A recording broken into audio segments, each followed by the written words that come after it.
Olá, pessoal! Hoje eu estou aqui para responder a pergunta, que é um comentário também, a Deisa Fernandes. Deise Fernandes, sou professora há 42 anos e ultimamente estava sentindo falta de um suporte para os pais. Parabéns pela iniciativa de ajuda. Beijos e sucesso. Então, Deise Fernandes, eu resolvi me aprofundar mais ainda em nome do que você acabou de falar. Por quê? Porque eu fui professora há muitos anos e um dos públicos que eu trabalhei foi os pequenininhos, coisas mais queridas. Então, eu não saí da escola por problema de dinheiro ou por que motivo for, muito pelo contrário, eu saí por desafios novos, por um chamado para cumprir a minha missão. E eu até hoje tenho na minha família, meu pai ainda é professora, minha irmã também é professora, também é terapeuta, mas é professora.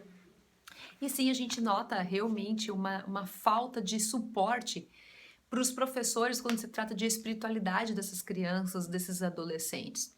E eu me lembro que na época em que eu estava trabalhando muito com eles, eu procurava implementar muito a questão da espiritualidade dentro das salas de aula.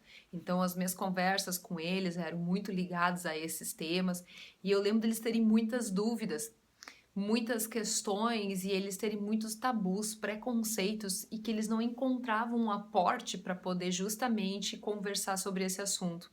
Então, eu quero dar os parabéns a você, né, Deise Fernandes, por você estar aí se abrindo e se posicionando em relação a esse tema e dizer que existe um número crescente de professores, um número crescente de diretores, vice-diretores, supervisores escolares, orientadores educacionais que estão notando a necessidade de prestar mais atenção ao tema da espiritualidade dentro do contexto escolar. E justamente eu quero dar a você meus parabéns e estender a todos os outros que estão fazendo esse tipo de trabalho, porque ele é um trabalho muito sério e importante. Porque, como nós, na maioria, não aprendemos a lidar com esse assunto, ele acaba desembocando nas escolas. Ele acaba chegando de alguma forma ou de outra dentro dos bancos escolares. E muitas vezes, assim como um pai e uma mãe também não sabem lidar com esse assunto, com uma mediunidade aflorada, por exemplo, numa criança, que começa a enxergar coisas e começa a ser considerada pelos coleguinhas como esquisito, e aí começa a acontecer o bullying na escola. Então, nós não temos esse preparo para lidar com isso. Nós não sabemos lidar com essas questões. E as crianças estão trazendo essa espiritualidade cada vez mais cedo.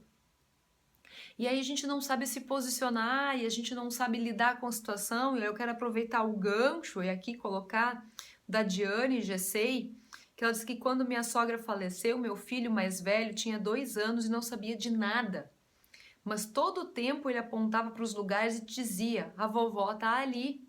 Meu marido, que não acredita em nada, ficou emocionado. Sim, não tem como não acabar justamente trazendo esse tema à tona e não tem como não perceber que existe algo mais.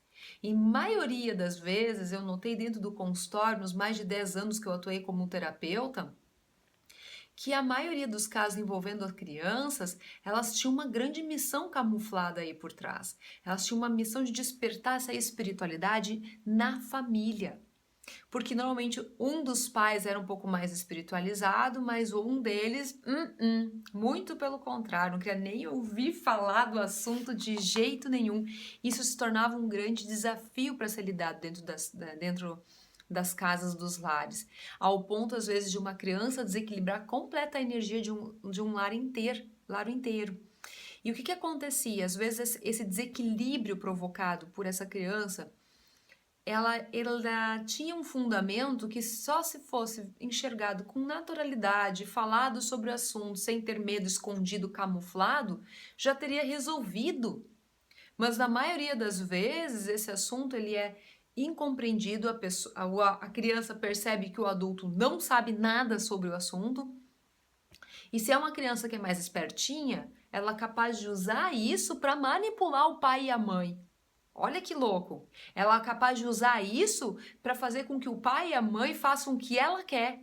E aí não se dá o limite que essa criança precisa para ela aprender a lidar com isso, que é um dos aprendizados dela também. E é por isso que elas já estão reunidas na mesma família. Então, quando nós estamos diante de uma criança, seja na escola, seja em casa, e ela está relatando algo nesse sentido, primeira coisa é lidar com naturalidade e perguntar. É, filho? Me conta mais. Ela tá te falando alguma coisa, ela tá precisando de ajuda. Lidar com naturalidade, não querer esconder isso. Começar a trabalhar esses assuntos. E se você não souber, é porque você precisa estudar, você precisa crescer, você precisa evoluir. E é por isso, meu filho e minha filha, pai, mãe, orientador, professor, que essa criança está chegando até você. Então acorda para o sentido de aprendizado que está incutido por trás de todos os envolvidos com essa situação, com essa criança, nas escolas ou em casa. Então faça a sua parte, busque informações, siga o seu coração, mas não adianta ficar camuflando e fingindo que está tudo bem quando não está. E se você conhece alguém, você tem o dever nesse instante de compartilhar esse vídeo para essas pessoas, para elas entenderem o que está acontecendo. Vou falar num próximo vídeo, quando as crianças estão ligadas a vidas passadas, como é que isso se dá. Então fica atento que eu vou postar na minha fanpage lá, Aline Elisângela Schultz. Um forte abraço e até o próximo vídeo.